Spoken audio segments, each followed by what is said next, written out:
In contemporary democracy, politics of godfatherism has become a universal issue in the political development of many countries, Nigeria inclusive. The politics of godfatherism has entered every nook and cranny of the nation and has affected the political structure of the country. Stemming from the elitist theory as advocated by Vilfredo Pareto in 1935, elites are replaced by another group of elites, meaning that the majority are unavoidably governed by the minority, a situation which ultimately gives rise to the phenomenon of godfatherism in political settings. The word godfather is borrowed from the mafioso concept that came up in Sicily, Italy. And it is a concept that respects hierarchy.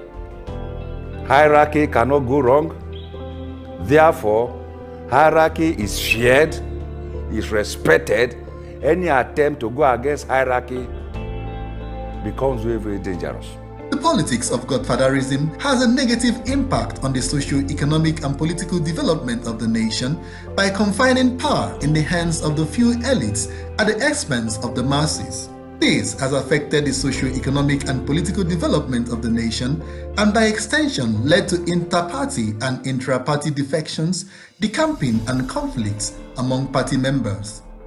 Godfathers in some nations are inspired by their resolution to regulate public policies in favor of their concerns. The godfathers in Nigerian politics are primarily concerned with appropriation of government contracts, political and public appointments, and plundering the coffers of the state while using their advantaged positions to decide the political confidence of candidates to political offices. We need to trace this new culture that has become godfather, that has destroyed the fabric of our political ideology, to the incursion of the military into politics. The military did not leave the political scene willingly. It was as a result of critical engagement from critical stakeholders. We can still remember Sikh Nadeko and the pariah status of Nigeria at that time that has forced the hand of the military government to relinquish power. However, as strategic as they were, they leave power, but the statement of Babangida comes to mind that he was stepping aside. They only step aside. And by stepping aside, they have their eyes on the big apple to still control the whims and caprices of our political expeditions from the sideline. And therefore, the ideology of Godfather begins to move into our political lexicon. Godfatherism is the problem we are facing today, that Nigeria today has been rated as one of the country with high rate of poverty.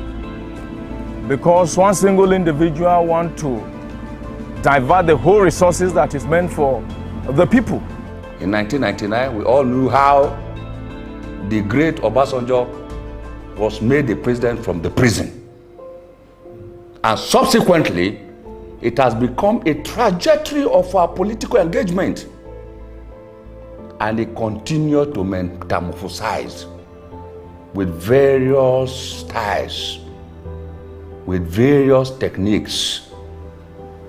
And we find ourselves in a situation whereby before you become somebody politically, you have to align yourself to a man who probably may not have won an election, but probably has a lot of war chest, as we call it, a lot of resources to spend.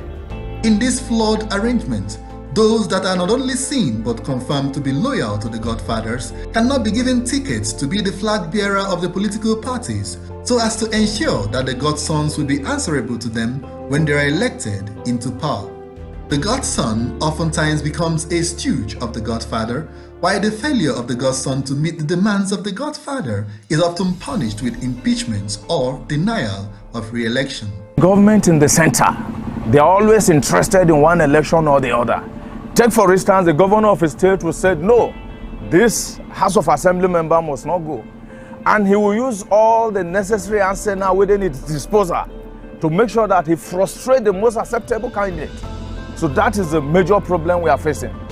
The crisis rocking the political environment in Edo State has seen the immediate past governor of the state and former chairman of the ruling All Progressive Congress, Adams Oshomole, locked in a fierce battle of wits and structure with the incumbent governor, Godwin Obaseki.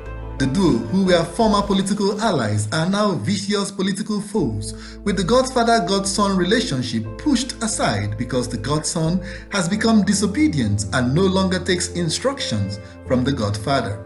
I endured so much as a governor. As governor, I've not been able to even nominate somebody for a federal appointment. And meanwhile, federal appointments are made every day. I will sit down, you call me from the Senate, are you aware of this? I keep quiet. I cannot be governor and not be governor. I should be able to make decisions, and I've made decisions which, in my view, are in the best interest of Edo State. I sold a bad product, but I'm telling you, any of us should have made that mistake. As they say, a green snake under green snake. Now the summer has come, the green is getting brown, and we can now see the snake. The activities of these political fighters has deprived the people of voting for their ideal applicants as their leader. This has directly affected the political arrangements and national economy of the nation and does not promote leadership on merit or based on popular demand. Godfathers operate like mafia, hiding under politics to perpetrate criminal acts with their private army of thugs, disrupting electoral processes, killing and prompting political instability. This scenario is inimical to good governance and political stability, which are predicted on the rule of law, due process, accountability and transparency in the management of the public business. Political patronage has robbed the citizens of the privilege of enjoying the dividends of democratic governance, in the sense that the would-be government becomes reluctant to initiate and implement policies that would advance the well-being of the generality of the citizens. When political parties do not have clear ideologies, then how would political mentorship thrive? Because political mentorship is not a standalone. It is the ability to be able to transform the ideology that is tied to the political party to a political follower, such that it becomes its clear mindset in terms of political engagement and service that brings up mentorship. But where you don't have clear-cut political ideology from the many political parties that we have, the only thing that has become a permanent feature is, in politics, there is no permanent enemy and permanent friend. In politics, it is the interest that matters. While having a godfather in politics may not be wrong if it is used to get the best people into public offices, their selfish and destructive overbearing influence would continue to hamper dividends of democracy, because he who pays the piper dictates the tune.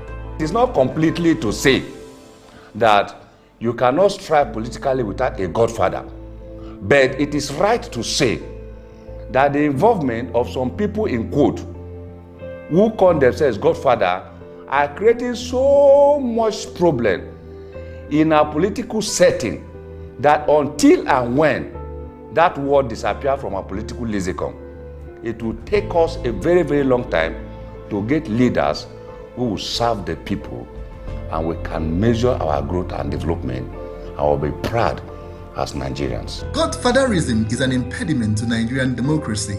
It is adversative to the freedom and welfare of the people.